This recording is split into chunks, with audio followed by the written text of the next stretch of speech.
ఆమేన్. హల్లెలూయా. యేసుక్రీస్తు ప్రభు పేరిట కూడి వచ్చిన మీ అందరికీ ప్రత్యేకంగా ప్రభు స్తోత్రాలు తెలియజేస్తున్నాం. గతించిన ఆదివారం నుంచి ఆదివారం వరకు దేవుని ఉచితమైన కృపలో బలపరిచి భద్రపరిచి మళ్ళీ ఆయన సన్నిధిని స్తుతించడానికి ఆరాధించడానికి దేవుడు నాకును మనందరికి ఇచ్చిన గొప్ప అవకాశాన్ని బట్టి స్తుతి చెల్లిందాం. హల్లెలూయా. పడదాం. ఒక మాటను చదువుకొని ముందుకు వెళ్దాం. బైబిల్ గ్రంథం నుంచి మీరందరూ బాగుండాలని నా ఆశ. కీర్తన గ్రంథం 9వ అధ్యాయము ఒక మాటను చదువుకొని ఇందులో ఉన్న విషయాలను మనం జ్ఞాపకం చేసుకుందాం.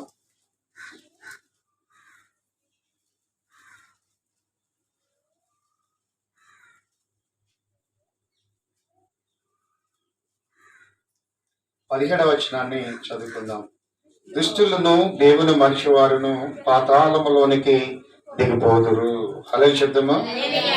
దుష్టులను దేవుని మరచువారును, దుష్టులను దేవుని మరచువారును. హల్లెలూయా చెప్దామా?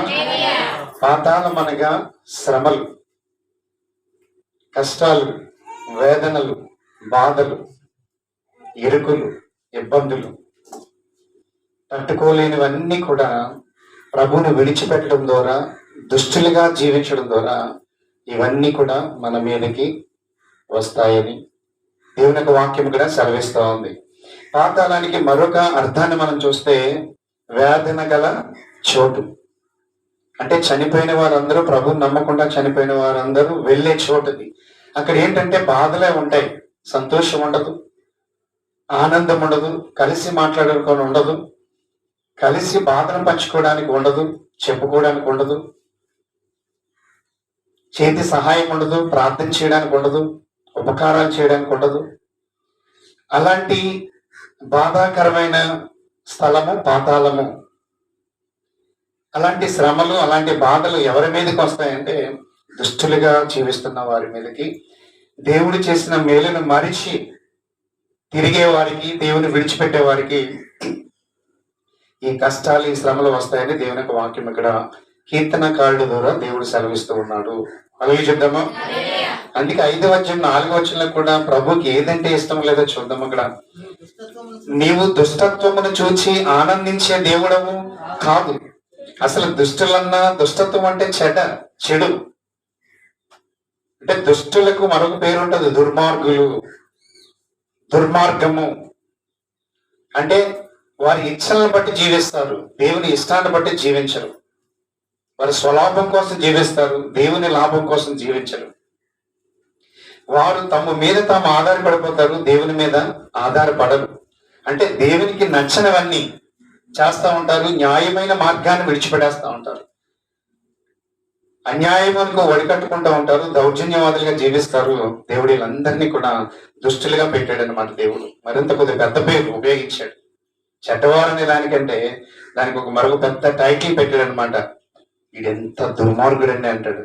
అంటే వాడు చేస్తున్న క్రియలు, వాడు చేస్తున్న అక్షులను బట్టి వాడికి ఆ పెద్ద పేరు ఇస్తా ఉంటారు. చిన్న దుర్మార్గుడు అని అనరు, ఏమంటారు? ఎంత దుర్మార్గుడండి అంటే వాడు చేస్తున్న అరాచకాలు చిన్నవి కాదు, మనిషి తట్టుకోలేకపోతూ ఉన్నాడు. వాళ్ళు చేస్తున్న దౌర్జన్యాలు మనుషులకు అహిష్టంగా ఉంటున్నాయి, పరలోకంలో ఉన్న తండ్రి కూడా ఆనందించలేనంతగా ఉంటున్నాయి. కాబట్టి వారికి ఈ లోకంలో పెట్టిన పేరు ఏంటంటే దుష్టులు, దుర్మార్గులు. అలాగే చెప్తామా? ఈ వేదన నుంచి, ఈ బాధల నుంచి బయటపడాలి అంటే దుష్టులుగా మనం ఉండకూడదు ప్రియులారా, దేవుడు చెప్తూ ఉన్నాడు ఇక్కడ. అందుకే దుష్టులు తమ యోచన బట్టి ఎక్కడ చిక్కుకుంటారంటే ఆ పైన ఉంటుంది చూడండి, ఒక మాట దేవుడు చెప్తూ ఉన్నాడు. 16వ వచనం, యెహోవా ప్రత్యక్షమాయనని ఆయన తీర్పు తీర్చి ఉన్నాడు, దుష్టులు తాము చేసుకున్న వలలో చిక్కి ఉన్నారు. హల్లెలూయా చెప్దామా?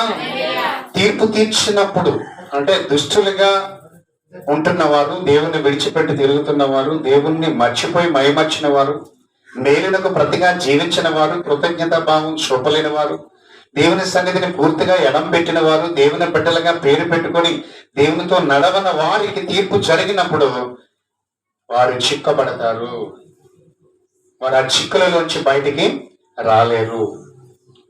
ఎందుకంటే ప్రియులరా, ఆపద చెప్పి రాదు, అనారోగ్యము చెప్పి రాదు, ఆస్తి చెప్పిపోదు. ఇవన్నీ ఏంటంటే పాతాళం లాంటి బాధలు. అవి మర్చిపోవడం ద్వారా, దుష్టులుగా జీవించడం ద్వారా ఇవన్నీ కూడా మానవుని మీదకి వస్తూ ఉన్నాయి. వారు ఆ పాతాళంలోనికి దిగిపోతూ ఉన్నారు, ఆ కష్టాలలోనికి నెట్టబడుతూ ఉన్నారు, ఆ ఇబ్బందుల్లోనికి వెళ్ళిపోతూ ఉన్నారు. నమ్మిన వారు చెప్తామా? హల్లెలూయా. అందుకే దేవుడు అన్నాడు, వారు యోచించిన యోచన కావచ్చు, వారు కలిగి ఉన్న దుష్టత్వం కావచ్చు, కానీ ప్రభు తీర్పు తీర్చే సమయం ఉంది. ఆ సమయానికి వారు చిక్కబడతారు, ఆ సమయంలో వారు పడిపోతారని ఇక్కడ దేవునికి వాక్యము స్పష్టంగా సెలవిస్తా ఉంది. హల్లెలూయా చెప్తామా? మరలా వీళ్ళు ఏమనుకుంటారు అని అనుకుంటే కొన్ని విషయాలు చెప్పాలని ఆశపడుతున్నాను. చూద్దాం. 26వ అధ్యాయంలో కూడా దేవుడు ఒక మాటను రాయిస్తూ ఉన్నాడు. దావీదు ఒక మాట చెప్తూ ఉన్నాడు, దుష్టుల సంఘము నాకు అసహ్యము. హల్లెలూయా చెప్దామా? 26:5 దుష్టుల సంఘము నాకు అసహ్యము, భక్తిహీనులతో సాంగత్యము చేయను. హల్లెలూయా. నేను ఎప్పుడు నిర్దోషిగానే ఉంటాను నీ దగ్గర. దుష్టులు, దుర్మార్గులు ఉన్న ఆ మనుషులంటే నాకు ఇష్టం లేదంటున్నాడు దేవుని కుమారుడిగా, దేవుని అనుసరిస్తున్న దావీదు. దుష్టులతో సహవాసం చేయనంటున్నాడు. నేను ఎప్పుడు కూడా నిర్దోషిని నా చేతులు కడుక్కుంటాను. నేను ఎప్పుడు నీ ఎదుట నిర్దోషిగానే ఉంటాను, దోషిగా నేను ఉండను. దోషిగా ఎప్పుడైపోతాడు దావీదు అంటే ఈ దుష్టులతో సాంగత్యం చేసినప్పుడు, ఈ దుర్మార్గులతో సాంగత్యం చేసినప్పుడు. వీరెవరంటే దేవుని మార్గంలో తప్పించేవారు, దేవునికి దూరస్తులు, దేవుని బైబిల్ లేని వారు,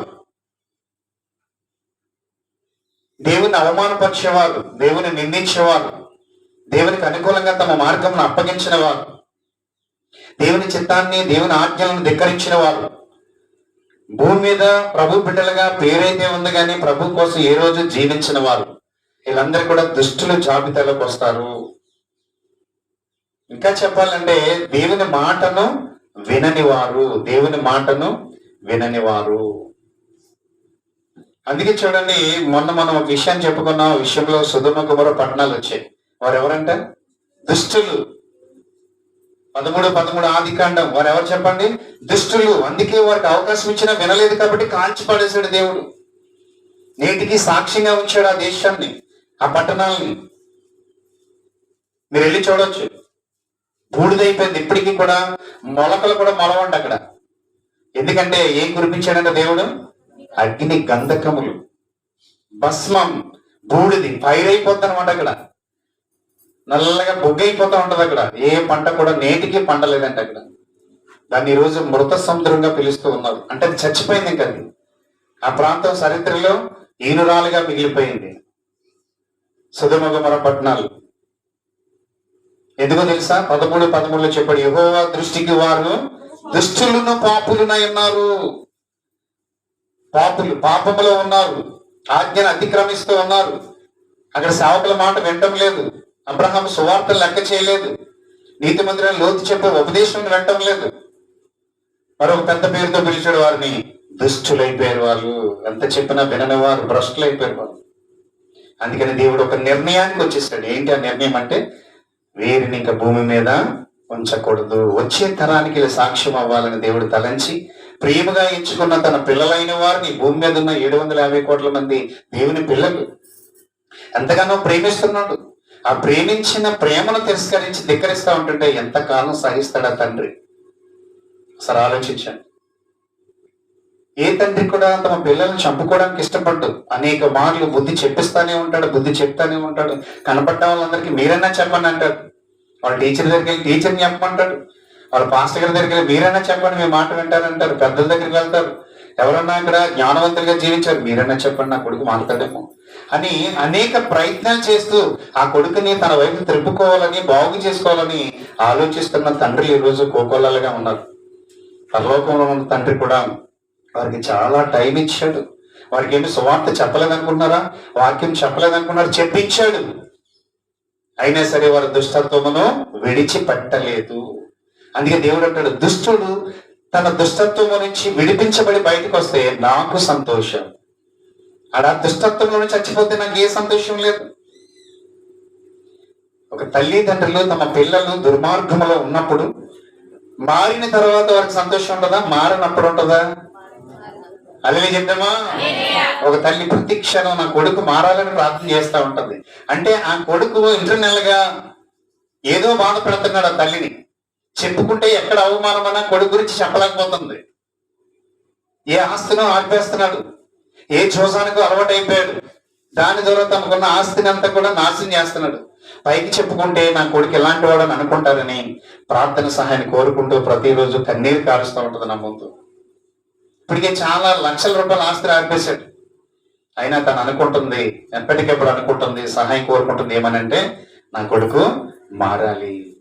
దేవుడు కూడా అందుకే చూస్తున్నాడు, మారాలనే చూస్తున్నాడు. దుష్టులు మారాలి, దుర్మార్గులు మారాలి, వ్యతిరేకులు మారాలి, దౌర్జన్యవాదులు మారాలి, అతిక్రమదారులు మారాలి, అన్యాయస్తులు మారాలని దేవుడు అనేక సంవత్సరాల నుంచి సూర్యునిస్తూ, గాలినిస్తూ, వర్షాలనిస్తూ, సుఖ సౌఖ్యాన్ని కలిగిస్తూ, పంచభూతాలను మనకిస్తూ, ఎక్కడ కూడా ఇబ్బంది లేకుండా తమ పిల్లలైన వారందరినీ, ప్రపంచంలో ఉన్న వారందరినీ కూడా దేవుడు నడిపిస్తూనే ఉన్నాడు. అదే చెప్దామా? దేవునికి మారాలనే ఉద్దేశం ఉంది కానీ చంపాలనే ఉద్దేశము లేదు. మనుషుడు తాము చేసిన దాంట్లో వాడే చిక్కుకున్నాడు తప్ప దేవుడు ఎవరికి కూడా అన్యాయం అనేది చేయటం లేదు. అలా చెప్దామా? అందుకే 13వ అధ్యాయంలో మరి ఆ చక్కటి మాటను ఉపయోగించాడు దేవుడు. తెలుసా పిల్లలు, ఎంత చక్కటి మాట అంటది. ఊరికినే ఒకవేళ చంపేశాడు దేవుడు తన పిల్లలైన వారిని అందరికీ ఎంత అన్యాయం చేశాడని ఇప్పుడు మనం చెప్పుకోకూడదని. ఊరికినే కొట్టేశాడు అన్నది ఒకలా ఉంటది. ఒక్కొక్క తల్లిదండ్రులు ఊరికినే కొట్టేస్తున్నారమ్మా అనుకుంటా ఉంటారు. ఒక్కొక్కడు తప్పు చేస్తేనే కొడతాడు, లేదంటే చేయి వేయడు. తప్పు చేసినప్పుడు ఖండించడమే నిజమైన తండ్రి. అప్పుడు కూడా సరి చేయలేదు అనుకోండి, తండ్రి కాదంటాడు దేవుడు. అందుకే తండ్రి కూడా మనలను హెచ్చరిస్తూ ఉంటాడు. ఒక మాట ఉంది చూడండి, దేవుడు ఏమీ చేయడని అనుకోవద్దు కానీ ఒక మాటను దేవుడు రాయించాడు. చూద్దాం ఇక్కడ బైబిల్ గ్రంథం నుంచి, కీర్తన గ్రంథం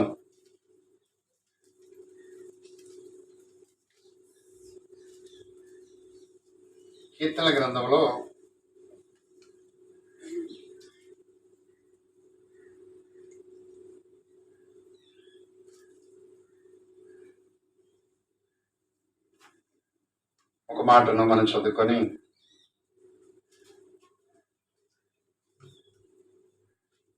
5వ అధ్యాయం 4వ వచనంలో ఒక మాట చదువుకుందాం. నీవు దుష్టత్వమును చూచి ఆనందించు దేవుడు కాదు, చెడుతనమునకు నీ యొద్ద చోటు లేదు. డాంబికులు నీ సన్నిధిని నిలవలేరు. పాపం చేయవారందరూ నీకు అసహ్యులు. అబద్ధమాడేవారు నీవు నశింపజేయదువు. కపటము చూపి నరహత్య జరిగించే వారు యెహోవాకు అసహ్యులు. ఇప్పుడు చెప్తున్నాడు దావీదు ఏమంటాడంటే, నేనైతే ఇవన్నీ చెప్పుకుంటూ వస్తూ అంటున్నమాట, నేనైతే నీ కృపాతిశయమును బట్టి, నీవు చూపిన కృపను బట్టి, నాకిచ్చిన నీ పట్ల ఉన్న అతిశయమును బట్టి, ఆనందమును బట్టి, గొప్ప ఫీలింగ్ను బట్టి, నీ ఉన్నావని ఒక ధైర్యాన్ని బట్టి నీ మందిరములో ప్రవేశించేదను. దావీదు దేవుని మర్చిపోయేవాడు కాదు. సరే, అంటే ఎప్పుడు దేవునితో ఉంటానంటున్నాడు. నేనైతే నీ కృపాతిశయమును బట్టి నీ మందిరములో ప్రవేశించదను, నీ ఎడల భయభక్తులు కలిగి నీ పరిశుద్ధాలయము దిక్కు చూచి నమస్కరించదను. హల్లెలూయా చెప్దామా? ఎంత గొప్ప భాగ్యం పిల్లలు. వీరి మధ్యలో ఉన్నాడు, ఇలాంటి వారి మధ్యలో ఉన్నాడు, కానీ నేనైతే నేను అలాగూ ఉండను అని చెప్తున్నాడు అనమాట. నేనైతే ఎప్పుడు కూడా నీ ఆలోచనలోనే ఉంటాను, నీ మందిరం విశిష్టత కొరకు నేను పనిచేస్తాను, నీకే నేను నమస్కారం చేస్తాను, అంటే నిన్నే నేను గౌరవిస్తాను. నీవు ఇచ్చిన కృప లాంటిది, ఈరోజు నేనున్న స్థితి నీది అని చెప్పుకుంటూ దేవుని కోసం ప్రయాసపడుతున్నాడు. ఎంత దుష్టుల మధ్యలో ఉన్నప్పటికీ కూడా నువ్వు దుష్టులను చూసి ఆనందించే దేవుడవు కాదు. అందుకే ఒక వ్యక్తి లయమైపోవడానికి బలమైన కారణాన్ని దేవుడు చూపిస్తున్నాడు. ఆ పట్టణాన్ని ఎందుకు కాల్చేశాడని రాబో తరములో అనేకులు ప్రశ్న వేయొచ్చు. ఆ ప్రశ్నకి నా పిల్లల దగ్గర సమాధానం ఉండాలని చెప్పి, వారు దుష్టులు, వారు దుర్మార్గులు, వారు మితిమీరిన పాపం చేసిన వారు, అందుకే నేను కాల్చేశానని సమాధానం చెప్తూ ఉన్నాడు అక్కడ. నేను ఊరికి కాల్చలేదు. చాలా మంది అంటారు కదా, దేవుని పిల్లల్ని దేవుడు ఎందుకు చంపేశాడని అంటూ ఉంటారు కదా. కారణాలు ఉంటాయి అక్కడ. ఒకటి, ఆయనకి ఇష్టమై తీసుకుంటాడు. ఒకడు పాపమును బట్టి శిక్షిస్తా ఉంటాడు. హల్లెలూయా చెప్దామా? హల్లెలూయా. ఒకసారి ఆలోచించండి దేవుని సన్నిధిలో. అందుకే కొందరు ఏమనుకుంటారంటే, దేవుడు ఏమి అంటం లేదని అనుకుంటారని ఆ విషయాన్ని కూడా దేవుడు రాయించాడు. కీర్తన గ్రంథం 10వ అధ్యాయము, కీర్తన గ్రంథం 10వ అధ్యాయము చూడండి, ఇక్కడ కూడా చక్కటి మాటను దేవుడు రాయించాడు. జాగ్రత్త విందాం. 10వ అధ్యాయము 4వ వచనం. దుష్టులు పొగరెక్కి యెహోవా విచారణ చేయడని అనుకుందురు, దేవుడు లేడని వారెల్లప్పుడూ యోచించెదరు. హల్లెలూయా చెప్దామా?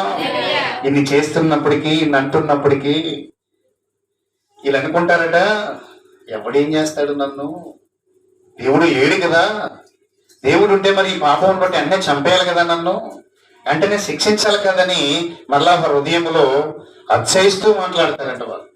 చూడండి, ఆ పైన చెప్పండి 3వ వచనంలో వారు ఎలా అతిశయిస్తారో.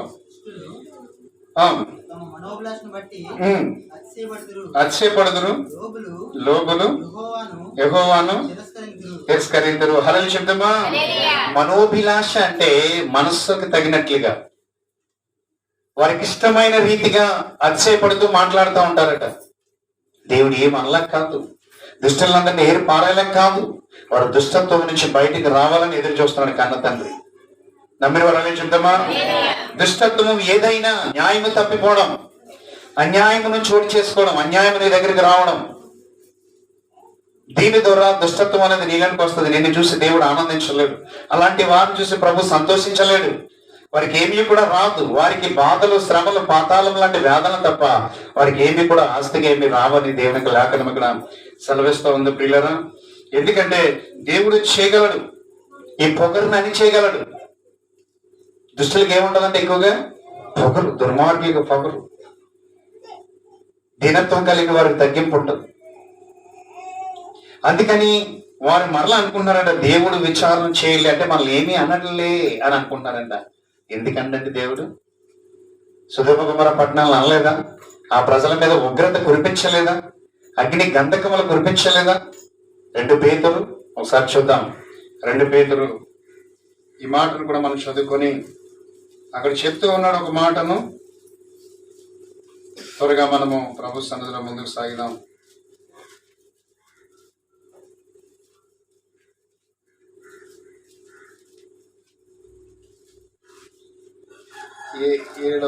ఆరవ వచనాన్ని. మరియు ఆయన సొదొమ గొమొర్రాలు పట్టణములను భస్మము చేసి ముందుకు భక్తిహీనులకు వారికి వాటిని దృష్టాంతంగా ఉంచుటకై వాటికి నాశనం విధించి. ఇక్కడ చూడండి, దుర్మార్గులు అంటే దుష్టులు, చెడ్డవారు, దేవునికి అయిష్టంగా నడుచుకున్నవారు. మరొకసారి చదువుతున్న 6వ వచనం. మరియు ఆయన సొదొమ గొమొర్రాలను పట్టణములను భస్మం చేసి ముందుకు భక్తిహీనులు అంటే ఇప్పుడు కూడా దుష్టులుగా మారిపోతున్న వారికి కనీసం బుద్ధి కలుగుతుందని ఆ చరిత్రను దేవుడు ఇక్కడ పెట్టాడు అనమాట. ఆ చరిత్రను, ఆ ఇష్టని ఇక్కడ దాచి ఉంచాడు. దీన్ని చదివిన వెంటనే భయం కలగాలి, సేవకుల నోట పలికిన దుష్టత్వం నుంచి విడిపించబడాలని. చూడండి ఇక్కడ ఎంత చక్కగా రాస్తున్నాడు అన్నమాట. దృష్టాంతముగా అంటే భక్తిహీనులకు వారికి వాటిని దృష్టాంతంగా ఉంచడిగా వాటికి నాశనం విధించి దుర్మార్గుల కామ వికార యుక్తమైన నడవడి చేత బహు బాధపడిన నీతిమంతుడకు లోతును పంపించెను. ఆ నీతిమంతుడు వారి మధ్యన కాపురం ఉండి, ఎవరి మధ్యన? దుష్టుల మధ్యను. హల్లెలూయా చెప్దామా? ఎవరి మధ్యన కాపురం ఉన్నాడంట? ఈ నీతిమంతుడు, ఈ భక్తిపరుడు, ఈ దుష్టత్వం లేనివాడు, దేవుని కోసం బ్రతికుచున్నవాడు ఎవరి మధ్యన ఉన్నాడంట? దుష్టుల మధ్యను. హల్లెలూయా చెప్దామా? హల్లెలూయా. నువ్వు ఎవరి మధ్యలో ఉంటున్నావు ఒకసారి నిన్ను పరీక్షించుకో ప్రియులారా. ఎలాంటి వారి మధ్యలో నీ నీతిని కాపాడుకుంటున్నావో నిన్ను నీవుగా. దుష్టులు చెరుపువై పిల్లలుగా ఉంటారు, నీ మంచితనాన్ని చెరిపేస్తారు, వారితో సహవాసం చేస్తే నీ ఆశీర్వాదాలను పోగొట్టేస్తారు, నీకున్న ఐశ్వర్యమును తీసివేస్తారు, నీకున్న ఆరోగ్యమును పాడు చేస్తారు, నీకున్న ఆనందాన్ని పాడు చేస్తారు, నీకున్న ఆస్తిని నాశనం చేస్తారు. వారి చెవి పెడితే, వారి కార్యక్రమాలను పాలు పంచుకుంటే, వారి మాటలు విని త్రోవను పక్కకు వెళ్ళిపోతే, నీ త్రోవను నీ మార్గాన్ని తప్పించేసుకుంటే. అందుకే ఎలాంటి వారి మధ్యలో కాపురం ఉన్నాడంట? 8వ వచనం. ఆ నీతిమంతుడు వారి మధ్యన కాపురం ఉండి తాను చూచిన వాటిని బట్టి, వినిన వాటిని బట్టి వారి అక్రమమైన క్రియల విషయంలో దినదినము నీతి గల తన మనసును నొప్పించుకొని కంట్రోల్ చేసుకునేవాడట. అలాగే బ్రతుకు ఎంతైనా సరే వారికి లోబడవద్దు. ప్రతిరోజు తన మనసును నొప్పించుకున్నాడంట, అంటే బాధపడుతున్నాడంట. ఇంత దుర్మార్గులు అయిపోయారు వీళ్ళు. వీళ్ళకి అసలు ఛాన్స్ అనేది కూడా కోరుకోవట్లేదు వీళ్ళు. చూస్తున్నాడు, కన్న వాటిని కనులారా చూస్తున్నాడు, విన్న వాటిని చెవులారా వింటున్నాడు. ఏంటి వింటున్నాడంట? అక్రమమైన క్రియల విషయములు దినదినము నీతిగల తన మనసు నొప్పించుకొనుచు వచ్చెను. హల్లెలూయా చెప్దామా? హల్లెలూయా, హల్లెలూయా, గట్టిగా చెప్దామా? హల్లెలూయా. నీవు ఏ ఇంటి పక్కన ఉంటున్నావు? ఎవరి మధ్యలో కాపురం ఉంటున్నావు? అక్కడ నీతిని ఎలా వ్యక్తపరుస్తూ ఉన్నావు? దుర్మార్గుల మధ్యలో నీవు ఎలా ఉంటున్నావు? ఒకసారి దుష్టుల మధ్యలో నీ జీవితం ఎలా గడుపుతున్నావు? వారికి లోనవుతున్నావా? వారి మధ్యలో నిలబడగలుగుతున్నావా? అందుకే దేవుడు పేతురు గారి ద్వారా మరలా సొదొమ గుమొర్రా పట్టణాల గురించి చెప్పించాడు. యేసుప్రభువు వారు వచ్చి వెళ్ళిపోయిన తర్వాత కూడా చెప్పిస్తున్నాడు. ఎక్కడ మర్చిపోవడానికి వీల్లేదు అంటున్నాడు. ఎందుకంటే మనం చూస్తున్న ప్రాంతాలన్నీ కూడా దుష్టులతోటి నిండిపోతూ ఉన్నాయి, దుర్మార్గులుగానే మారిపోతూ ఉన్నారు. ఎక్కడ ప్రేమ అనురాగాలు కనపడటం లేదు. దుర్మార్గుడే తల్లిని కొట్టాడు అంటాడు, దుర్మార్గుడే తండ్రిని చంపాడు అంటాడు, దుర్మార్గుడే అన్నం చంపాడు అంటాడు, దుర్మార్గుడే తమ్ముడు చంపాడు అంటాడు, దుర్మార్గుడే దొంగతనాలు చేస్తున్నాడు, ఆస్తులు పనిచేసుకున్నాడు. అన్యాయమేనండి అతని దగ్గర. అతని తీర్పు చెప్పినా న్యాయం ఉండదండి.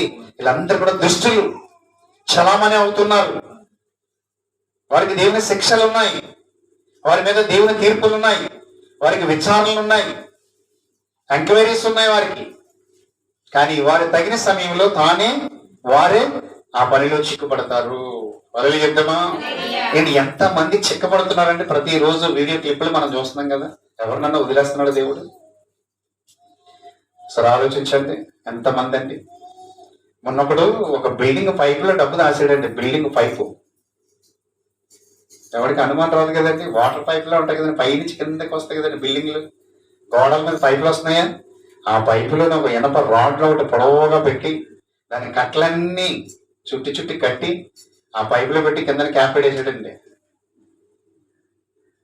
ఎవరికి అనుమానం రాలేదండి. వాడు ఒక ఆఫీస్లో ఉద్యోగం చేస్తున్నాడండి. ఎక్కడ రాయి డబ్బు దాస్తున్నాడు అంటే ఆ బిల్డింగ్ పైపులో దాస్తున్నాడు అనమాట. ఇలాంటి పైపులో పెద్ద పైప్ అనమాట. కట్టలు దూర్చేసాడు పైకి. ఒకేసారి లాక్కోవడానికి కింద నుంచి పైకి ఒక రాడ్ పెట్టాడు, దాని చుట్టూ కట్టలు కట్టాడు. సుమారు అవి 9 కోట్లు ఎంతో. అదే చెప్తామా? ఈ 2000 నోట్లు ఏమైపోయారంటే అక్కడ ఉన్నాయండి 2000 నోట్లు చాలా వరకు. 500 నోట్లు 2000 నోట్లు అనమాట. సునాయాసంగా పెద్ద బిల్డింగ్, పెద్ద ఫ్లోర్ అది, దాన్ని పెట్టాడు. కానీ దేవుడు దానిని కూడా బయట తీయించాడండి. అలా చెప్తామా? ఇంకా దేవుడు అనుకుంటే అన్ని బయటకు వచ్చేస్తాయండి. ఒక దగ్గర చెప్తాడండి దేవుడు అట ఎంత మంచివాడు అంటే అండి మన దేవుడు. నిజంగా చదివినప్పుడు ఆశ్చర్యం వస్తుంది. ఒక్కొక్కసారి దేవుడు చూడనట్టుగా ఉంటాడట. అందుకే మానవుడు బ్రతికేస్తున్నాడు. అల్లే చెప్తామా? ఒక దగ్గర ఏమంటాడంటే మరలా ఒక దగ్గర అంటాడు కన్నులారా చూచుచున్నాడు. మరలా ఒక దగ్గర అంటాడు ఆకాశమును ఇలా వంచి చూస్తున్నాడంట. ఆయనకి ఎంత నెట్వర్క్ చూడండి. ఆకాశం ఎవరైనా ఉంచుతాడండి ఆయన? ఇలా చూడండి, ఏదన్నా ఇప్పుడు తెర ఉంది అనుకోండి, ఇక్కడ తెర ఉంది, మిమ్మల్ని చూడడానికి ఆ తెరని ఇలా సైడ్ పెట్టి ఎలా చూస్తున్నాను. దేవుడు అలా కూడా చూస్తున్నాడు. ఒకసారి ఏమో వదిలేస్తున్నాడు, ఒకసారి కన్నులారా చూస్తున్నాడు, ఒకసారి ఇంకా జాగ్రత్తగా చూస్తున్నాడు, ఒకసారి పనిష్మెంట్ ఇవ్వాలనుకున్నాడు, ఒకసారి విడిచిపెట్టాలనుకున్నాడు. ఇన్ని ఛాన్సెస్ లో కూడా మనిషి మారకపోతే చివరికి పాతాళంలోనికి వెళ్ళిపోతున్నాడు. ఎన్నో ఛాన్సులు ఇస్తున్నాడు ప్రభు మనకి. అందుకే దేవుడు అంటాడు, వాక్యం రాయించాడు, అతిక్రమములను విడిచిపెట్టువాడు కనికరం పొందుతాడు, విడిచిపెట్టనివాడు వర్ధిల్లడు. అల్లి చెప్తామా? అది విడిచిపెడితే కనికరము. అందుకే అనేక మంది ఛాన్సులు అందుకే ఇస్తున్నాడు. ఏదో ఒక రోజున విడిచిపెడతావని, ఈ ప్రభు బల ద్వారా మారుతావని, ఈ ఆదివారం ద్వారా నీకు విశ్వాసం పడుతుందని. చాలా మందికి దేవుని మీదే విశ్వాసం ఉంటే అన్ని మంచి కార్యాలు జరుగుతాయి, కానీ దేవుని మీద విశ్వాసం ఉండదు చాలా మందికి. దేవుణ్ణి ఏదో ఒక అవసరానికి నమ్ముకున్నట్లుగా వాడేసుకున్నారే తప్ప పరిపూర్ణంగా ఆయన మీద ఆనుకొని ఆయనకి అంకితం అయిపోవాలనే మనసు ఎవరికైతే ఉంటుందో వారు సురక్షితంగా ఉంటారండి, వారు పోషించబడతారండి. వారికి అన్ని వైపుల నుంచి 4 వైపుల నుంచి మనకి ఎన్ని సరిహద్దులు ఉన్నాయి? 4 ఏరియాలు ఉన్నాయి. తూర్పు, పడమర, ఉత్తరం, దక్షిణ. ఇటు దక్షిణం ఉంది, ఇటు ఉత్తరం ఉంది, అటు తూర్పు ఉంది, నా వెనకాల పడమర ఉంది. ఈ 4 వైపుల నుంచి నీకు సహాయం వస్తుంది. ఏ ద్వారము మూసివేయబడదు నీ విశ్వాసం ప్రభు మీద ఉన్నట్లయితే. నీ విశ్వాసం సన్నగిల్లిపోయింది. ఆ వ్యక్తికి తెలుస్తుంది, అది మనకు తెలియదు. ఇక్కడికి వచ్చి ప్రభువా అంటే అయిపోదు. ఇక్కడ వాళ్ళ హృదయం అంతా అగాధమే. ఇక్కడ ఏదో అవసరానికి అంతే. వాడు దేవుని కోసం చేసింది ఉండదు, నిలబడింది ఉండదు. మేలులు పొందుకొని మర్చిపోయి వెళ్ళిపోతూ ఉంటారు. దేవునితో వారికి అంకితం ఉండదు. వారికి ఇష్టానుసారంగా జీవిస్తారు, సుఖమైన మార్గాలను ఎంచుకుంటూ ఉంటారు. వీళ్ళందరూ దుష్టులు కోవలోకి వస్తారు. వీళ్ళందరికీ నాశనము తప్పదు. దుష్టులకి ఏం తప్పదు? నాశనము తప్పదు ఇక్కడ. అందుకే ఇక్కడ ఏం విధించాడంటే వారికి, దుష్టులైన సొదొమ గొమొర్రా ప్రజలకు నాశనమును విధించి.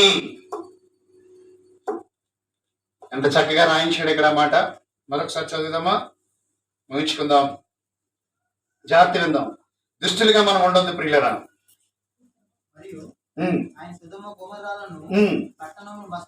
భస్మము చేసి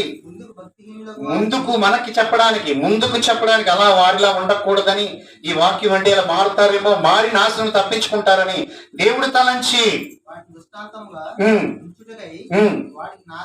నాశనము విధించను. హరళి చేద్దామా? 5వ వచనంలో క్లియరెన్స్ ఇచ్చాడు చూడండి మనకి దేవుడు. 5వ వచనంలో, మరియు ఆయన పూర్వకాలమందున్న లోకమును విడిచిపెట్టక. మనకంటే ముందు తరంలో ఉన్నారు. పూర్వం అంటాం దాన్ని.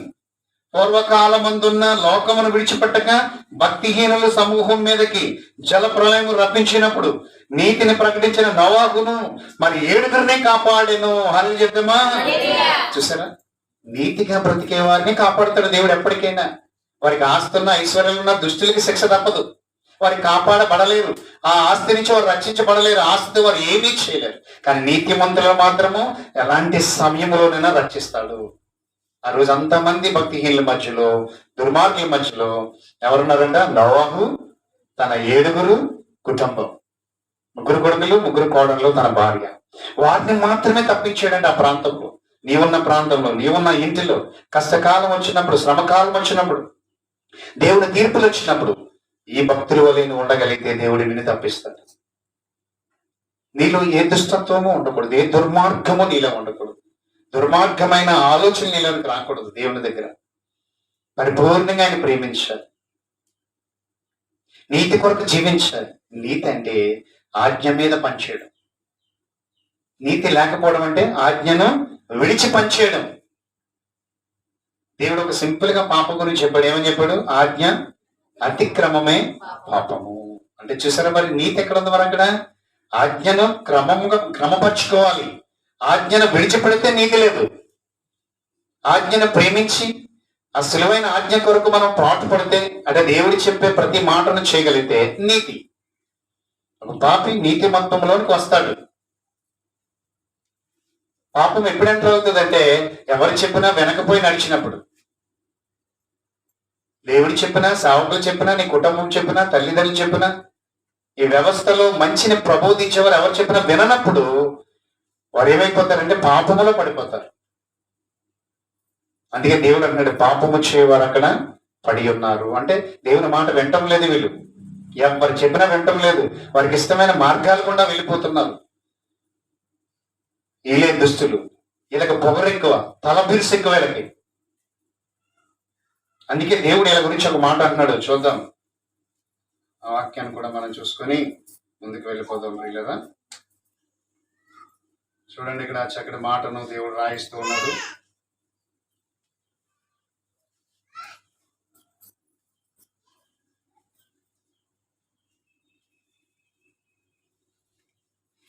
దేవుడు ఈ వీళ్ళ గురించి రాస్తున్న మాటలను ఒకసారి మనం చూద్దాం ప్రియులరా.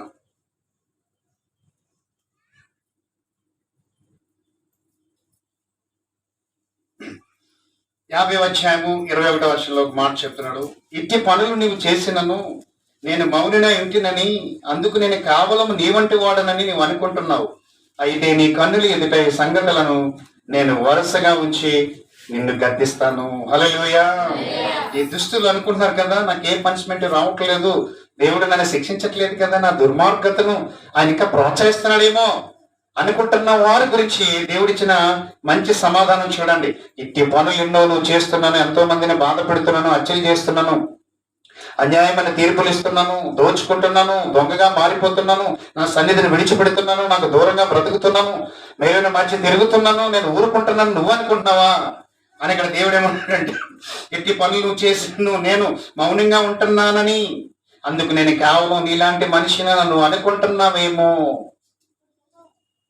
దేవుడు మరొక సమాధానాన్ని మనకిస్తూ ఉన్నాడు. నీ వంటి వాడని నువ్వు అనుకుంటున్నావు, అయితే నీ కన్నుల ఎదుట నేను అవన్నీ కూడా వరుసగా పెడతాను, లైన్ గా లిస్ట్ పెడతాను. చూసారా పిల్లలు, లైన్. ఎప్పుడు ఏ దుర్మార్గత నువ్వు చేసావు, ఎప్పుడు వ్యతిరేకంగా నువ్వేం చేస్తావు, ఎప్పుడు ఎదుటి వారిని దూషించావు, ఎప్పుడు ఎవరికి అన్యాయం చేసావు, ఎక్కడ అన్యాయంగా లాక్కున్నావు, దుర్మార్గుల జాబితాలో ఏ విషయాల్లో ఉన్నావు, ఆ లిస్ట్ అంతా నీ ముందు పెడతాను. పెట్టి ఏం చేస్తాడంట, నిన్ను గద్దిస్తాను, నిన్ను శిక్షిస్తాను, నిన్ను కొడతాను. నీ వంటి వాడని అనుకుంటున్నావా, ఊరుకుంటున్నానని? ప్రపంచము నాది, నువ్వు నా వాడవు, నేను ఎలా నిన్ను విడిచిపెడతాను? నా కుమారుడిగా ఆలోచిస్తున్నాను నీ గురించి. ఏ దినమైనా ఏ క్షణమైనా నువ్వు నా మార్గంలోకి వచ్చి మంచివాడు అనిపించుకుంటావేమోనని నీకు అనేక సార్లు ఛాన్స్ ఇస్తున్నాను నీకు. దాన్ని చూసి నేను నీలాంటి వాడిని అనుకుంటున్నావేమో. లేదు లేదు, లైన్ పెడతాను నీ ముందు, లైన్ పెట్టి వరుసగా ఉంచి నిన్ను గద్దిస్తాను. ఇంకేమనుకుంటున్నారని చూద్దాం. హబక్కూకు గ్రంథం 1:13 నీ కను దృష్టి దుష్టత్వము చూడలేనంత నిష్కలంకమైనది కదా. నువ్వు దుష్టత్వాన్ని చూడవు, అదంటే నీకు ఇష్టం లేదు. బాధించు వారి చేయి బాధ నువ్వు ద్వేషించు జాలవు కదా. కపటులను నీవు చూచియు దుర్మార్గులు తమ కంటే ఎక్కువ నీతి పనులను నాశనం చేయగా నీవు చూచి ఉన్నావు. నువ్వు చూచియు ఎందుకు ఊరకున్నావు? ప్రశ్న, ఇది కూడా ప్రశ్న. చివరి ప్రశ్న గుర్తుపెట్టాడు. ఇంతమంది దుర్మార్గం చెలరేగిపోతుంటే, ఇంతమంది మంచి వారిని దుర్మార్గం నాశనం చేస్తుంటే నువ్వెందుకు చూచి చూడలేనట్లుగా ఉన్నావు? చూసారా పిల్లరా? ఇంకొక ప్రశ్న, ఇంకొక మాట కూడా చూద్దాం. మలకి 2:17 నీ మాటల చేత మీరు యెహోవాను ఆయాస పెట్టుచు, దేని చేత ఆయనను ఆయాస పెట్టుచున్నామని మీరు అడుగుచున్నారే. దుర్మార్గులు యెహోవా దృష్టికి మంచివారు, వారి యందు ఆయన సంతోషపడును. లేక న్యాయకర్తకు దేవుడు ఏమాయనని చెప్పుకునే చేతనే మీరు ఆయనను ఆయాస పెట్టుచున్నారు. హల్లెలూయా చెప్దామా? మరి వీళ్ళందరూ ఏమనుకుంటారంట, ఈ దుర్మార్గుడి శిక్ష రాలేదు, నేనే రోజు రోజుకి భక్తి చేస్తున్నాను, ఉపవాసాలు ఉన్నాను, కన్నీరు కాస్తున్నాను, దేవుడు నన్నే ఎందుకు ఎలా చేస్తున్నాడని ఎవరిని బాధపడుతున్నామంటే ఈ దుర్మార్గుని బట్టి మనం. వాడో కిత్తిలో బాధపడుతుంటే వాడిని చూసి మనం అనేక మాటలని మనం దేవుణ్ణి బాధ పెడుతున్నామంట. మరలా అడుగుతున్నామంట, నిన్నెప్పుడు బాధ పెట్టాను తండ్రి అంటే, ఇగో ఇలాంటి విషయాల్లోనే మీరు నాకు బాధ తీస్తున్నారు. ఆయాసం అంటే బాధ. హల్లెలూయా చెప్దామా? మీరు అడుగుతున్నారే నన్ను ఎప్పుడు బాధ పెట్టారని. ఇదిగో దుర్మార్గుల విషయం వచ్చినప్పుడు నన్ను శోధిస్తున్నారు మీరు. వీళ్ళకి ఇంకా అన్యాయం జరగలేదేంటి, వీళ్ళకి ఇంకా తీర్పులు రాలేదేంటి, వీళ్ళని ఇంకా శిక్షించలేదేంటి, ఈ శత్రువుకి ఇంకా దేవుడు మాట వేయలేదని మీరు అనుకుని నన్ను దూషిస్తున్నారు.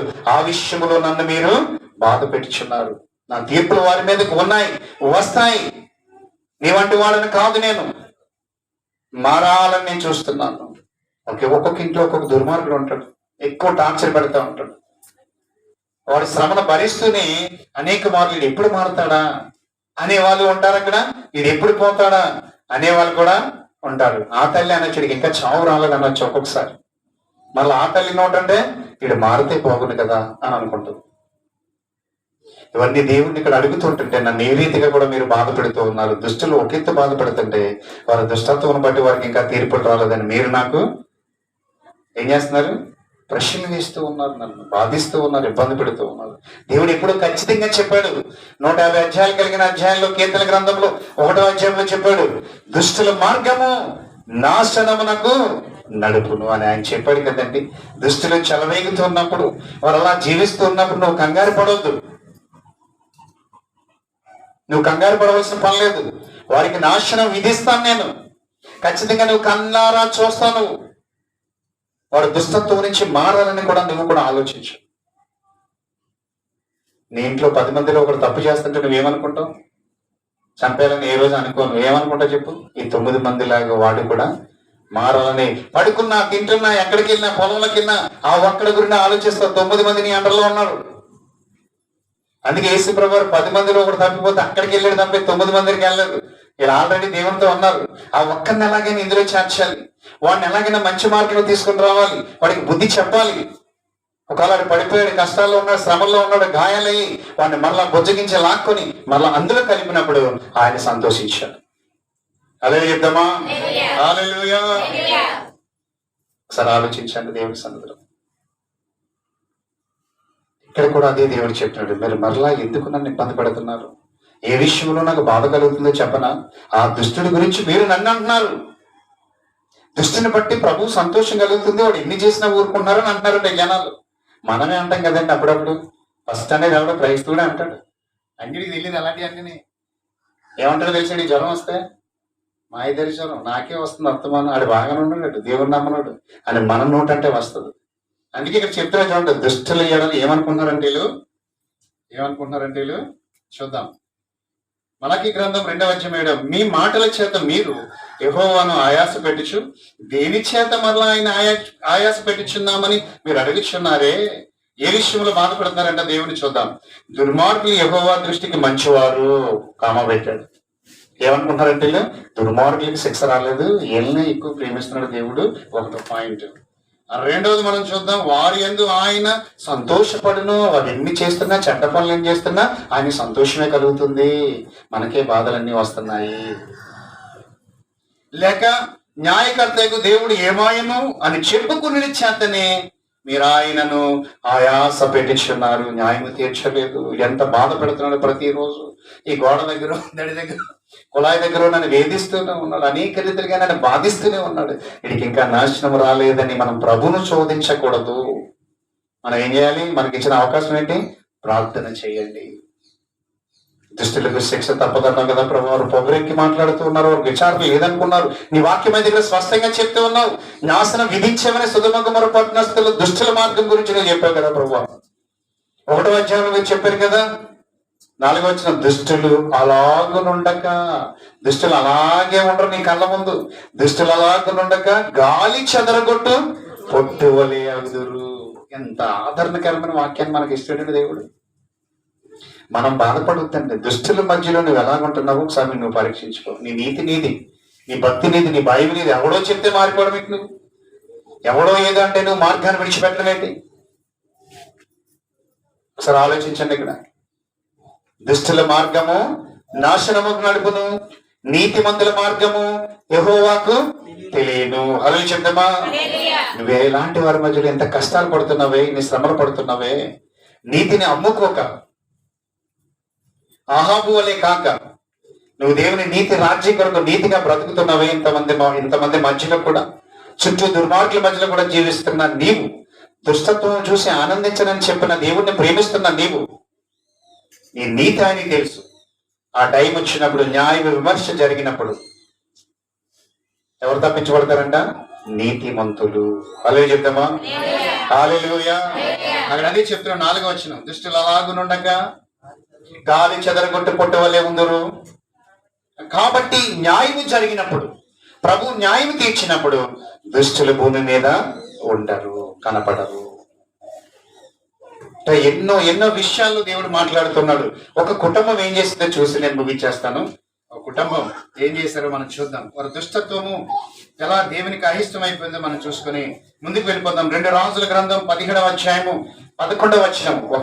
ఒక కుటుంబం గురించి దేవుడు చెప్తున్నాడు, ఒక జాతి గురించి ఇక్కడ దేవుడు మాట్లాడుతూ ఉన్నాడు. 2 రాజుల గ్రంథం, మీ బైబిల్ అన్ని కూడా తెరిచి చూడండి. 2 రాజుల గ్రంథం 17వ అధ్యాయము. చక్కని విషయాలు దేవుడు అక్కడ చెప్తూ ఉన్నాడు. 11వ వచనం ప్రియులారా, నేను ముగిస్తూ ఉన్నాను. తమ ఎదుట నిలవకుండా యెహోవా వెళ్ళగొట్టిన జనుల వాడుక చెప్పున ఉన్నత స్థలములలో దూపము వేయించు, చెడుతనము జరిగించుచు యెహోవాకు కోపము పుట్టించి. ఎవరు వీళ్ళు? ఇశ్రాయేలీయులు. హల్లెలూయా చెప్తామా. వీళ్ళు దుర్మార్గులైపోయారు, దుష్టులుగా మారిపోయారు. దేవుడు ఎంత మేలు చేశాడండి ఈ జనాంగానికి, చిన్న మేలు కాదండి. వారి గురించే దిగి వచ్చాడు, ఎన్నో పాటలు పడ్డాడు. నా పిల్లలు, నా కుటుంబాన్ని నేను ఎలాగైనా కాపాడుకోవాలి, చేసిన ద్రోహాలను బట్టి వాళ్ళు శ్రమంలోకి వెళ్తున్నా, కష్టాల్లోకి వెళ్తున్నా మరలా విడిపిస్తున్నాడు. ఏదో అపరాధమును బట్టి వారు శ్రమ నొందినప్పటికీ కూడా, ఏదో ఒక దోషమును బట్టి వారి కీడులో పడినప్పటికీ కూడా దేవుడు మరలా కనికరించి బయటికి తీసుకొస్తూ వారిని ఎంతగానో ప్రేమిస్తే మరలా వీళ్ళు ఏం చేస్తారంటే వాడికి మారలేదంటే వీళ్ళు మరలా కలిసిన ప్రజలతో వాళ్ళతో ఏం చేస్తున్నారంటే వీళ్ళు 11వ వచనంలో, దేవుడు ఎంత చెప్పినా తమ ఎదుట నిలవకుండా యెహోవా వెళ్ళగొట్టిన జనులు వాడికి చొప్పున ఉన్నత స్థలములలో ధూపము వేయించు చెడుతనము జరిగించు యెహోవాకు కోపము పుట్టించి చేయకూడదని వేటిని గూర్చి యెహోవా తమకు ఆజ్ఞాపించును వాటిని చేసి పూజించుచుండిరి. దేవునికి విగ్రహారాధన అంటే నచ్చదండి, ఆ ప్రోత్సాహం కూడా నచ్చదండి.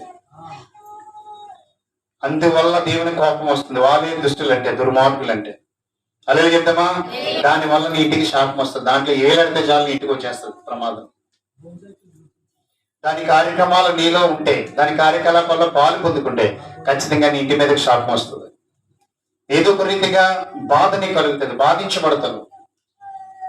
ఇది అన్యుల రీతి అని తెలిసినప్పుడు, ఇది దేవునికి నచ్చనది, ఇష్టం లేదని ముందుగా చెప్పబడినప్పటికీ దాన్ని పదే పదే చేయడానికి ఇష్టపడదు, అందులో దూరితే మాత్రం నీ ఇంటి మీదకి ప్రమాదం వచ్చి పడిపోతుంది. నువ్వు తప్పించుకోలేవు. కన్నీరు కార్చాలి, పాతాళంలోని శ్రమను అనుభవించాలి. అందుకే ఏది చేయకూడదని ప్రభువు చెప్తున్నాడో అది చేశారంట వీళ్ళు.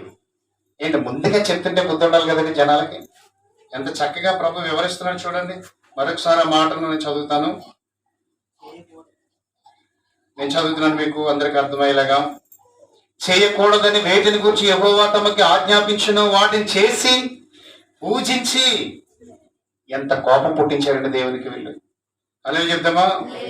అయినను 13వ వచనం, మీ దుర్మార్గములను అంటే దుష్టలీలు, మీ దుర్మార్గములను విడిచిపెట్టి నేను మీ పితరులకు ఆజ్ఞాపించినట్టు నా సేవకులకు ప్రవక్తల ద్వారా మీకు అప్పగించినట్టు ధర్మశాస్త్రము బట్టి నా ఆజ్ఞలను కట్టడలను ఆచరించుడని సెలవిచ్చి ప్రవక్తలందరి ద్వారాను దీర్ఘదర్శులందరి ద్వారాను యెహోవా ఇశ్రాయేలు వారికి యోధా వారికి సాక్ష్యం పలికించినను. ఎన్నో వాక్యాలు వారికి చెప్పినను, సేవకులు వెళ్ళి చెప్పినను, న్యాయకర్తలు వెళ్ళి చెప్పినను, దీర్ఘదర్శులుగా ఆ కాలంలో ఉండేవారందరూ కూడా ఇది మంచి పని కాదు, దేవుడు మీకు న్యాయం చేశాడు, విడిపించాడు, మరలా మీరు అదే చేస్తున్నారు, ఆ మనుషులు ఫాలో అయిపోతున్నారు, మీరు దుర్మార్గులు అని చెప్పినను. 14 వచనం, వారు వినని వారై అంటే దుష్టులు ఎంత చెప్పినా వినరు. దుర్మార్గులు చెప్పిందే చేసుకుంటూ ఉంటారు. వాళ్ళు మనం చెప్పింది వినరు, వాళ్ళు సేవకులు చెప్పింది వినరు, దేవుడు చెప్పింది వినరు. అమ్మ ఆదివారం గుడి మానకూడదంటే మానేస్తారు. వీళ్ళు ఎవరు చెప్పండి. అంటే ఎప్పుడైనా ఆదివారం మానంటే నేను అది అయిపోతానని అనుకుని చెప్పట్లేదు మీరు. అవే చెప్తామా? దుష్టులు వాళ్ళు. దుష్టులు అంటే వేరే అని కాదు, అక్కడ దేవుని ఆజ్ఞను ధిక్కరించబడుతున్నవారు, దేవుని మాట వినని వారు. ఆయా సమయాలు టైం వచ్చినప్పుడు లేదా కష్టకాలం మీదకి వచ్చినప్పుడు ఎలాగా మీరు తప్పిపోతారు. ఆ టైం ఆదివారం కొన్ని కష్టకాలాలు వచ్చినప్పుడు, మరణం వచ్చినప్పుడు, ఒకవేళ దేవుని కోసం నిలబడేవాడు దేన్ని లెక్క చేయడు. ఏదైనా ఆప్షన్ లేకుండా రాజ్యం వచ్చే వరకు నేను జీవించాలనుకునేవాడు దేన్ని ప్రలోభాలకి లొంగడు, దేనికి తల వంచాడు. సద్రకు మేషకు అభ్యంతరంగా ఏం చేశారు చెప్పండి? మొన్నే చెప్పుకున్నాం. దేనికి లొంగలేదు ఆ దేశంలో, ఏ ప్రలోభాలకి లొంగలేదు, రాజును సైతము లెక్క చేయలేదు. దేవుని విషయంలో ఉన్న విషయాల్లో అధికారాలకు లోబడ్డారు. మనం దేవుని విషయం ఏదన్నా అడ్డు వచ్చినప్పుడు, దేవునికి ఎవరన్నా ఆటంకం చెప్పినప్పుడు తట్టుకోలేకపోయారు, వారు నిలబడలేదు. అలా చెప్తామా? హల్లెలూయా, హల్లెలూయా. ఒకసారి ఆలోచించండి పిల్లలు. దేవునికి లేఖనం సెలవిస్తూ ఉంది. ఎంత చెప్పినా, ఎంత ప్రయోగం చేసినా ప్రభు ఎలాగైనా ఇలా దుష్టత్వం నుంచి విడిపిందామని అనుకొని ఇంతమందిని లేపి చెప్పించినా వారి గురించి 14 వచ్చిన, వారు వినని వారై తమ దేవుడైన యెహోవా దృష్టికి విశ్వాసఘాతుకులైన తమ పితరులు ముస్కరులైనట్లు తామును ముస్కరులు అయ్యురి. అంటే తల పొగరు. ముస్కరులు అంటే అర్థం చెప్పండి? తల బిరుసు కలిగిన వారు. అంటే ఎంత చెప్పినా వినని వారు. అలా చెప్తామా? దేవుడు ఎందుకు చెప్పిస్తున్నాడో తెలుసా? ఈరోజు నాతో దేవుని యొక్క మాటను ఎందుకు ప్రకటిస్తున్నాడంటే, మీరు అలాగుంటే మీకు నాశనము విధించబడుతుంది అని. అంటే ప్రభు ఉద్దేశం ఏంటి చెప్పండి? దేవుడు ఉద్దేశం ఏంటి చెప్పండి? ఎప్పుడు కూడా నాశనం అనేది నా పిల్లల మీదకి వెళ్ళకూడదు, నా కోపాన్ని వారి మీదకి వెళ్ళకూడదు. అలా నా పిల్లలు ఉండాలని ముందుగానే చెప్తూ ఉన్నాడు, హెచ్చరిస్తూ ఉన్నాడు. అనేక మంది ద్వారా నీతి సూత్రములను తెలియపరుస్తూ ఉన్నాడు. దినదినం వాక్యం చదవడం ద్వారా దుష్టత్వం బయటికి వెళ్ళిపోతుంది. దినదినం ఎక్కువగా మోకాళ్ళతో ప్రార్థన చేయడం ద్వారా దుష్టత్వం అనేది నీలోంచి బయటికి వెళ్ళిపోతుంది. మంచి నీలోనికి వస్తుంది. అప్పుడు నువ్వు మంచివాడిగా మిగిలిపోతావు దేవుని సన్నిధిలో. మంచి చేయడానికి నీ ఆలోచనలన్నీ వస్తాయి. ఎవరికి ఇష్టమంతైనా హాని చేసే బుద్ధి నీకు రాదు. వాక్యం అలా నేర్పిస్తుంది, ప్రార్థన అలా నేర్పిస్తుంది. ఒక చెడ్డవాడు మారడానికి 2 ఆయుధాలు, 2 కళ్ళులా పనిచేస్తాయి. ఒక దుర్మార్గత కొట్టివేయబడాలంటే దేవుని సన్నిధి ఉండాలి. ఒక చెడ్డవాడు మంచివాడిగా మారాలంటే యేసుక్రీస్తు ప్రభువారు ఒక్కడే కారణం. కర్మ, కర్త, క్రియ ఆయనే. ఒక చెడ్డవాడిని మంచివాడిగా చేసేది, కానీ మంచివాడిని చెడ్డవాడిగా చేసేది లోకములు ఎన్నో ఉన్నాయి. అందుకే మంచివాడు అనిపించుకోవడానికి కొన్ని తరాలు పడుతుంది, చెడ్డవాడు అనడానికి ఎలా అంటే చాలు అయిపోయింది. ఒక ముద్ర వేయడం చాలా సులువు, నీతిమంతునిగా మార్చడం చాలా కష్టం. కానీ ప్రభువుకు మాత్రం అది కష్టం కాదు. ప్రభు సన్నిధి ద్వారా దుష్టులు మారిపోతారు, దుర్మార్గులు మారిపోతారు, చెడ్డవారు మారిపోతారు, పాపాత్ములు మారిపోతారు. వీళ్ళందరూ కూడా మంచివారుగా రావడానికి దేవుడు మనకు ఆయుధం ఇచ్చాడు, వాక్యము, ప్రార్థన. అలా చెప్తామా? నువ్వు ప్రార్థన చేస్తున్నావా? ఇశ్రాయేలుని ఎంతగా మేలు చేస్తే వీళ్ళు దుర్మార్గులు అయిపోయారు, దుష్టులు అయిపోయారు, అన్య దేవతలు పూజించడం మొదలు పెట్టారు. దేవుడు వద్దన్నది చేస్తున్నారు, చేయమన్నదే చేయాలి. దేవుని వాక్యం ద్వారా మనకి ఏదైతే హెచ్చరించబడుతుందో, చెప్పబడుతుందో, ఆ మాటలు మనం చేయడం ద్వారా మనం దుర్మార్గుల లిస్టులో ఉండకుండా మంచివారి లిస్టులోనికి మనం వచ్చేస్తాము. అలా చెప్తామా? దుష్టులకు శిక్ష తప్పదని దేవుడు చెప్తున్నాడు. దుష్టులు అలాగిన ఉండక గాలి చెదరగొట్టు పొట్టు వలె ఉంటారని దేవుని యొక్క లేఖనం కూడా స్పష్టంగా సెలవిస్తా ఉంది. చివరిలో చెప్తాడు, దుష్టుల మార్గము నాశనమునకు నడుతుంది. నువ్వు ఆ నాశనంలోంచి బయటికి రావాలి. నీ ఆలోచనలన్నీ ప్రభు మీదకి రావాలి. నీకున్న మంచి మనసు ప్రభు మీదే పెట్టాలి. ఇంకా ఏ చెడు ఆలోచనలు అందులోకి రానవకూడదు. ప్రభువుని ఎడం చేసేది ఏది కూడా నీకు వద్దని చెప్పాలి. దావీదు వలె. దావీదు అంటాడు, నిన్ను నన్ను దూరం చేసేది ఏది నాకు వద్దు. వాడు ఎవడైనా సరే మధ్యలోకి ఎవడొచ్చి నిన్ను దూరం చేస్తే నేను ఒప్పుకోను. రాజుతో సంబంధం కలిగి ఉన్నారు, ఉద్యోగాలు పొందుకున్నారు, దేవుని దూరం చేసే పని వచ్చినప్పుడు వాళ్ళ ముగ్గురు కూడా అస్సలు ఒప్పుకోలేదు. ఆ దేశంలోనే ఉన్నారు, అప్పటి వరకు అనుసంధానమైన రాజకార్యములు విచారించడంలో మంచి జాబులు పొందారు. కానీ ఒకానొక టైంలో పరీక్ష వచ్చేసింది, వారి మీద కష్టం వచ్చింది. తీరా చూస్తే వాళ్ళకే వచ్చింది. అది ఏంటంటే తమ దేవుణ్ణి కాక అన్య దేవతలు పూజించమని చెప్తున్న ఆ టైం వచ్చినప్పుడు ఎవడైనా సరే మనం లెక్క చేయొద్దని ప్రార్థించుకొని మొదలు పెట్టారు. వాళ్ళు ఆ ప్రార్థనలన్నీ కూడా వారు వింటూ ఉన్నారు పక్కన ఉన్న వాళ్ళు. ఆ రోజు వెళ్ళి ఏం చెప్పారని తెలుసా? కొండాలు చెప్పారని ఉంది బైబిల్లో. ఏముంది చూడండి అక్కడ, కొండాలు చెప్పారంటే ఇలాంటే కొంత కంటే కొంచెం ఎక్కువ వేసి చెప్పారట. రాజుని మార్చేయాలని ఎలాగైనా సరే, ఇలా ముగ్గురు మీద పనిష్మెంట్ రావాలని. అక్కడ చూడండి, కొండెములు చెప్పారని ఉంది చూడండి. దానియేలు గ్రంథం 3వ అధ్యాయం చేసుకుందాం ప్రియులారా. దానియేలు గ్రంథం 3వ అధ్యాయం జాగ్రత్త విందాం. దుష్టత్వం మనలో ఉంచుకోవద్దు, దేవుని విషయంలో జాగ్రత్త పడదాం మనం. దానియేలు గ్రంథం 3వ అధ్యాయము దానియేలు గ్రంథం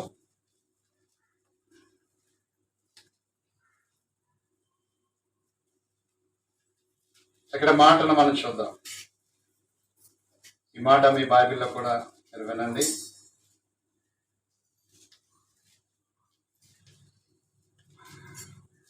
పదకొండవ వచనం, సాగిలిపడి నమస్కరింపనివాడు ఎవడు, వాడు మండుచున్న అగ్నిగుండంలో వేయబడను. రాజా తాము సద్రకు మేషకు అబేద్నెగోను ముగ్గురు యూదులను బబులోను దేశములోని రాజకార్యములు విచారించుటకు నియమించినవి. ఆ మనుషులు తమ ఆజ్ఞను లక్ష్య పెట్టలేదు, తమరు దేవతలను పూజించట్లేదు, తమరు నిలబెట్టించిన బంగారు ప్రతిమకు నమస్కరించటం లేదనివి. అందుకు నెబుకద్నెజరు అత్యాగ్రహము రౌద్రము గలవాడై సద్రకు మేషకును అబేద్నెగోను పట్టుకుని రండని ఆజ్ఞగా ఆ మనుషులు పట్టుకుని రాజు సన్నిధికి తీసుకొని వచ్చిరి. హల్లెలూయా చెప్తామా? హల్లెలూయా, హల్లెలూయా. చూసారా ప్రియులారా, వీళ్ళు అనేక రీతిలుగా మరి వారి గురించి ఎలాగైనా సరే వారిని చంపించాలి, వారిని అగ్నిగుండంలో వేసేయాలని ఎన్నో విషయాలు రాజుకు తెలియపరుస్తూ ప్రలోభ పెడుతున్న దినాలవి. ఈ ప్రలోభ పెడుతున్న దినాలలో వారు ఎట్టి పరిస్థితుల్లో లొంగకుండా యేసుక్రీస్తు ప్రభువారి కోసం చదువుదాం. ఆ సమయమందు కొందరు యూదులపై కొండములు చెప్పి రాజుకు ఇలాగూ మనవి చేసిరి. రాజు చిరకాలము జీవించును గాక. రాజా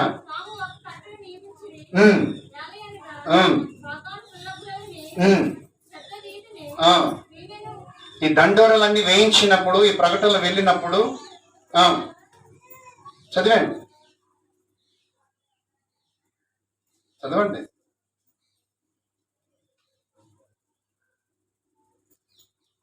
నేనే చదువుతున్నాను. 10వ రాజా తాము కట్టెలు నియమించితిరి, ఏదనగా బాకాను, పిల్లని గ్రోవిని, పెద్ద వీణను విపంచికను, సింఫోనియను, సకల విధములకు వాద్యములను విను ప్రతివాడు సాగిలపడి ఆ బంగారు ప్రతిమకు నమస్కారము చేయవలెను. అలాగే చెప్తామా? హల్లెలూయా. 8వ ఏం చెప్పారంటే వీళ్ళని, ఆ సమయమందు కల్దీలలో కొందరు ముఖ్యమైన వారు వచ్చి యూదుల పైన కొండెములు చెప్పి, అంటే దేవుని ప్రజల మీద కొండలు చెప్పే వాళ్ళు ఉన్నారు. ఆలోచించేయండి ఒకసారి. అలా చెప్పబడిన జాబితాలో ఈ ముగ్గురు కూడా ఉన్నారు. బుక్ అయిపోయారు వీళ్ళు. ఇలా ప్రాంతాలన్నీ పట్టుకుని వెళ్ళి చెప్తున్నారు, మీ ఆజ్ఞలు లెక్క చేయలేదు, మీ బొమ్మ దగ్గర రాలేదు. అలాంటి వారిని ఎందుకు ఉంచుతున్నారు మీరు? అలాంటి వారిని ఎందుకు పట్టించుకోవట్లేదని ఎలాగైనా ప్రలోభ పెడుతున్న దినాలవి. వాటన్నిటి మధ్యలో నిలబడ్డారు శద్రకు, మేషకు, అబేద్నెగో అని వారు. ఎన్ని కొండాలు చెప్పినా, ఎంత ప్రలోభ పెట్టినా, ఎంతమంది ఎన్ని రకాలుగా మాట్లాడుకున్నా వారు ప్రార్థనా పరులుగా జీవించారు, భక్తి పరులుగా జీవించారు, నీతిమంతులుగా జీవించారు. అక్కడ కూడా దుర్మార్గుల మధ్యలోనే జీవించారు. ఆ దేశాన్ని, ఆ రాజ్యాన్ని, ఆ ప్రజలను, రాజును మార్చుకున్నారు వారి నీతిని బట్టి. నమ్మిన వారు అని చెప్తాం. ఈ రోజు నువ్వు ఉన్న ప్రాంతంలో దుర్మార్గుల మధ్యలో నువ్వు ఉంటే నీవు దుర్మార్గులుగా జీవించొద్దు. వారి దుష్టత్వం నుంచి విడిపించేలా నువ్వు ఉండాలి. ఎప్పుడు కూడా ప్రార్థన చేయాలి. దుర్మార్గులకి శిక్ష తప్పదు. దేవుడు వారిని విడిచిపెట్టాడు. నువ్వు వారిని బట్టి దేవుని శోధించొద్దు. ఒక సహోదరి ఎక్కువ నాతో అలా మాట్లాడుతూ ఉంటుంది, మాకే అన్ని కష్టాలు, మాకే అన్ని నష్టాలు, దేవుడంటే విశ్వాసం ఉంది, దేవుడంటే భక్తి ఉంది, దేవుని కోసం అన్ని చేస్తుంది, ఏది తప్పకుండా. ఒక్కొక్క టైం వచ్చినప్పుడు ఏడుపు మొక్క పెట్టేసి మా చుట్టూరు ఉన్నవారే బాగుంటున్నారు, మాకే శ్రమలు అని అంటారు. అంటే దేవుని పరీక్ష నీ మీద ఉందంటే నువ్వెంత గొప్పదానువా అని చెప్తా ఉంటుంది. అలా చెప్దామా? నీవు వారిని చూసి దేవుని ఆయాసపెట్టడం ద్వారా మరింత బాధలు నీకు వస్తాయి తప్ప, ప్రభా నన్ను పరీక్షిస్తున్నావు వీళ్ళ మధ్యలో, నాకే మేలుంది, ఎలా చనిపోతే నీ రాజ్యం నేను వచ్చేస్తాను ప్రభా, నాకు గ్యారెంటీ ఉందని చెప్పడంలో ప్రభువును సంతోషపరిచిన వారం అవుతాం. దుష్టుల పని ఆయన చూసుకుంటాడు, దుర్మార్గుల పని ఆయన చూసుకుంటాడు. ఆయనే చెప్పాడు, అన్యాయం చేసేవారిని చేయనివ్వండి, ఇదిగో నేను వస్తున్నాను అని వెంటనే మాట వాడతాను, నేను వస్తున్నాను, నేను వారికి తగిన జీతము సిద్ధపరిచి ఉన్నాను, మీరు కంగారు పడకండి. అక్కడే చెప్తాడు, న్యాయం చేసేవాడిని న్యాయం చేయనివ్వండి, నీతిమంతుడిగా ఉండనివ్వండి, అనీతిమంతుడి విషయంలో మీరు జోలికి వెళ్ళకండి, నేను చూసుకుంటాను, నేను వస్తున్నాను, ఇదిగో త్వరగా వచ్చిచున్నాను, ఎవరికి ఇవ్వవలసిన జీతము వానికి నేను సిద్ధపరిచి ఉన్నాను. మనకెందుకు కంగారు చెప్పండి? 27లో కూడా చెప్తాడు కీర్తన గ్రంథంలో 1వ వచనంలో, చెడ్డవారిని చూసి నీవు వ్యసన పడకు అంటే కంగారు పడకు. ఏంటి ఇంకా ఎలాగ ఉన్నాడు, ఎందుకు వదిలేస్తున్నాడు దేవుడు అని అనుకోవద్దు. ఆ కింద చెప్తాడు, వారు త్వరగా 27 చూడండి, ఇక్కడ ఎంత మంచి మాట రాశాడు. చివరి మాటగా చదువు.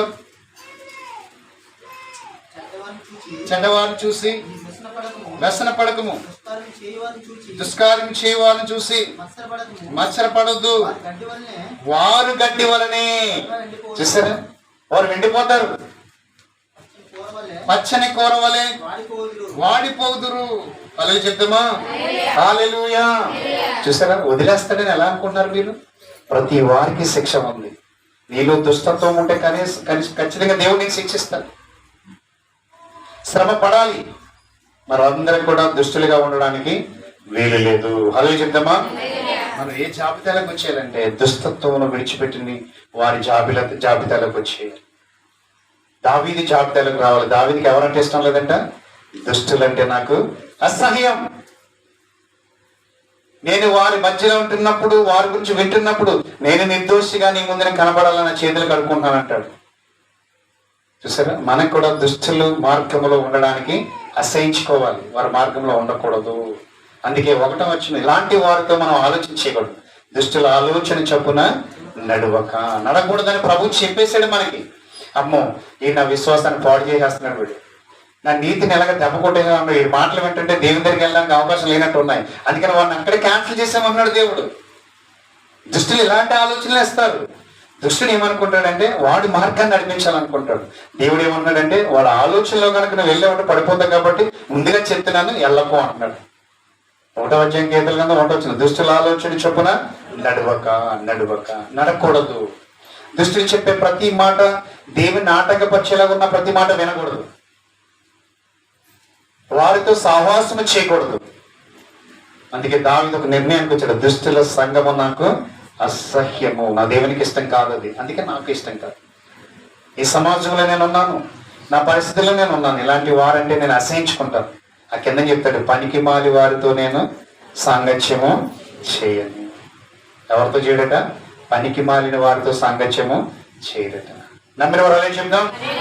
ఈ రోజు నీవు దేవుని కలిగిన బిడ్డగా దుష్టుల మార్గంలో ఉండకుండా, దుష్టత్వం మనలో లేకుండా, అంటే ఏ విషయంలో దేవుని ఆజ్ఞను ధిక్కరిస్తున్నానేమో, సేవకుని మాటలు తృణీకరిస్తున్నానేమో, దేవుని సన్నిధికి నేను దూరం అయిపోతున్నానేమో, దేవుని మార్గాల్లో నేను అర్థం లేదేమో, దేవుని బిడ్డలను దూషిస్తున్నానేమో, వ్యతిరేకిస్తున్నానేమో, దుర్మార్గులతో సంధి చేస్తున్నానేమో, వారి మార్గానికి అనుసంధానం అయిపోయి వారి ఆలోచనలు పడిపోయినేమో, ప్రార్థన జీవితాన్ని కోల్పోయినేమో, ఉపవాస దినాలు లేవేమో, నా రక్షణ గురించి నేను ఆలోచించట్లేదేమో, ఒక ఆత్మను కట్టడానికి నాకు ఇష్టం పుట్టడం లేదేమో, బద్ధకస్తుడిగా సోమరిగా మిగిలిపోతూ ఉన్నానని ఆలోచించుకుని వెంటనే ఆ మార్గం నుంచి విడిపించబడి ప్రభు సన్నిధికి వస్తే నిన్ను బట్టి ప్రభువు సంతోషిస్తాడు. దుష్టులను బట్టి ఆనందించే దేవుడు మాత్రము కానీ కాదు. అప్పుడు పాతాళం లాంటి వేదనలు, శ్రమలు అన్ని కూడా కొట్టివేయబడతాయి. నూతనంగా ప్రభువుని నిర్మిస్తాడు. ఇశ్రాయేలు తాము విడిపించబడిన రీతిని మర్చిపోయి ఏదైతే వద్దన్నారో పదే పదే అదే చేసి వారి నాశనములోనికి వెళ్ళిపోయారు. మనం అలా ఉండకుండా ఇది దాని వాక్యాన్ని విన్న మనము జాగ్రత్త పడుతూ దుష్టత్వం నుంచి మనం విడిపించబడతాం. దుష్టత్వము అనగా చెడు అనేది మన హృదయంలో లేకుండా మనం చూద్దాం. నా ప్రభువు, నా తండ్రి అని చెప్పే ప్రతిదీ నేను చేస్తాను, ప్రతి ఆజ్ఞ నేను కలిగి ఉంటాను, ప్రభు మార్గం కూడా దేవుని రాజ్యాన్ని చేస్తాను, ఒక నిత్య నిబంధనతో ప్రభు సన్నిధిలో సాగిపోతాం. దేవుడి వాక్యాన్ని వింటూ దీవించి ఆశీర్వదించును గాక. ఆమేన్. కంటి మూసుకుందాం.